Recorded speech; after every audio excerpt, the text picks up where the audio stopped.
हनुमान जी की व्रत कथा। ऋषिनगर में सोमदत्त अपनी पत्नी मीनाक्षी के साथ रहता था। संतान की इच्छा से दोनों पति पत्नी प्रति मंगलवार को हनुमान जी की पूजा करते थे।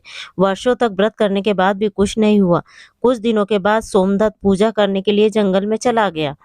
उसकी पत्नी मीनाक्षी घर में मंगलवार का व्रत करने लगी। एक दिन किसी कारणवश मीनाक्षी हनुमान जी को भोग नहीं लगा सकी और उस दिन वह भूखी ही सो गई।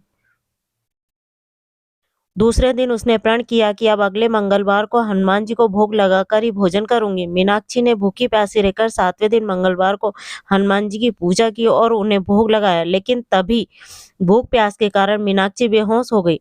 हनुमान जी उसे सपने में दर्शन देते हुए कहा, उठो पुत्री, मैं तुम्हारी पूजा पाठ से बहुत प्रसन्न हूँ। तुम्हें सुंदर और सुयोग पुत्र होने का वर देता हूँ। तत्काल मीनाक्षी ने उठकर हनुमान जी को भोग लगाया और स्वयं भोजन किया। हनुमान जी की अनुकंपा से मीनाक्षी ने एक सुंदर शिशु को जन्म दिया। मंगलवार को जन्म लेने के कारण उस बच्चे का नाम मंगल प्रसाद रखा गया। कुछ दिनों बाद मीनाक्षी का पति सोमदत्त भी जंगल से लौट आया। उसने मंगल को देखा तो मीनाक्षी से पूछा, यह बच्चा किसका है? मीनाक्षी ने हनुमान जी के दर्शन देने और पुत्र प्राप्त होने का वरदान देने की सारी कथा सुना दी, लेकिन सोमदत्त को उसकी बातों पर विश्वास नहीं हुआ और वह अंजलि पर शक करने लगा। सोमदत्त मंगल को मारना चाहता था। एक दिन सोमदत्त स्नान करने के लिए मंगल के साथ कुएं पर गया। सोमदत्त ने मौका देखकर मंगल को कुएं में फेंक दिया और घर आकर कह दिया कि मंगल तो मेरे साथ था ही नहीं।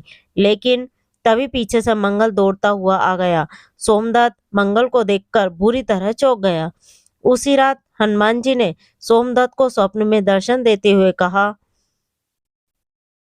तुम दोनों के मंगलवार के व्रत करने से प्रसन्न होकर पुत्र जन्म का वर मैंने दिया था, फिर तुम अपनी पत्नी पर शक क्यों करते हो? उसी समय सोमदत्त ने मीनाक्षी को जगाकर उससे क्षमा मांगते हुए स्वप्न में हनुमान जी के दर्शन देने की सारी कहानी सुनाई। तब सोमदत्त ने अपने बेटे को हृदय से लगा लिया और उस दिन के बाद सभी आनंद पूर्वक रहने लगे। दंपत्ति विधिवत मंगलवार का व्रत करते हैं।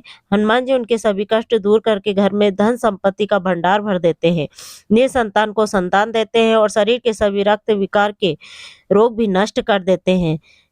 Please like, share and subscribe my channel.